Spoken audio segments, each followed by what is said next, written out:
தக்காளி தொக்கு. வீட்டில் எந்த காயுமே இல்லைன்னா நமக்கு கை கொடுக்குறது இந்த தக்காளி தான்.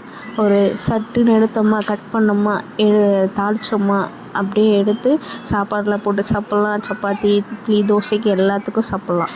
இதுக்கு ஃபஸ்ட்டு ஒரு கடாயில் எண்ணெயை ஆட் பண்ணி கடுகு, கருவேப்பிலை, அதுக்கப்புறம் ஒரு 2 பச்சை மிளகா, ஒரு காஞ்ச மிளகா, அதுக்கப்புறம் ஒரு கைப்பிடி அளவு பூண்டு எல்லாத்தையும் சேர்த்து வதக்கிட்டு, அதுக்கப்புறம் 5, 6 தக்காளி நல்லா பழுத்த தக்காளியாக நான் சேர்த்துக்கிறேன். சேர்த்துட்டு அது கூட நான் கல்லுப்பு, கொஞ்சமாக மஞ்சள் தூளையும் சேர்த்து நல்லா கலரி விட்டுருங்க. தண்ணிலாம் ஆட் பண்ண வேணாம். இதில் இருக்க தண்ணியே நமக்கு போதுமானது தான். நல்லா கலரிடுங்க. கலரினதுக்கப்புறமா மூடி போட்டு மூடிடுங்க.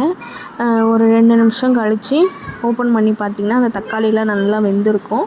அதுக்கப்புறம் நம்ம கரண்டியில் நல்லா மசிச்சோன்னா அந்த தக்காளிலாம் நல்லா சூப்பராக இதுவாகிடும், மேஷ் ஆகிடும். சூப்பராக இருக்கும். அதுக்கப்புறம் நமக்கு தேவையான அளவு குழம்பு மிளகாத்தூள் காரத்துக்கு ஏற்ப ஆட் பண்ணிக்கலாம். ஆட் பண்ணதுக்கப்புறம் நல்லா ஒரு கலரிட்டு அதுக்கப்புறம் ஒரு மூடி போட்டு ஒரு நிமிஷம் கழித்து நீங்கள் எடுங்க. எடுத்ததுக்கப்புறமா அது எண்ணெய்லாம் பிரிஞ்சு வரும். அந்த ஸ்டேஜில் எடுத்துக்கோங்க. எடுத்ததுக்கப்புறம் நம்ம சாப்பாடில் சூடான சாதத்தில் போட்டு பெசிங்க சாப்பிட்லாம். இதை லஞ்ச் பாக்ஸாகவும் கொடுக்கலாம் பசங்களுக்கு. இல்லை இட்லி, தோசை, சப்பாத்திக்கோ சைடிஷ்ஷாக தொட்டுக்கலாம். சூப்பராக இருக்கும். நீங்களும் உங்கள் வீட்டில் ட்ரை பண்ணி பாருங்கள். பிடிச்சிருந்தா லைக் அண்ட் சப்ஸ்கிரைப் பண்ணுங்கள். Tata and bye bye.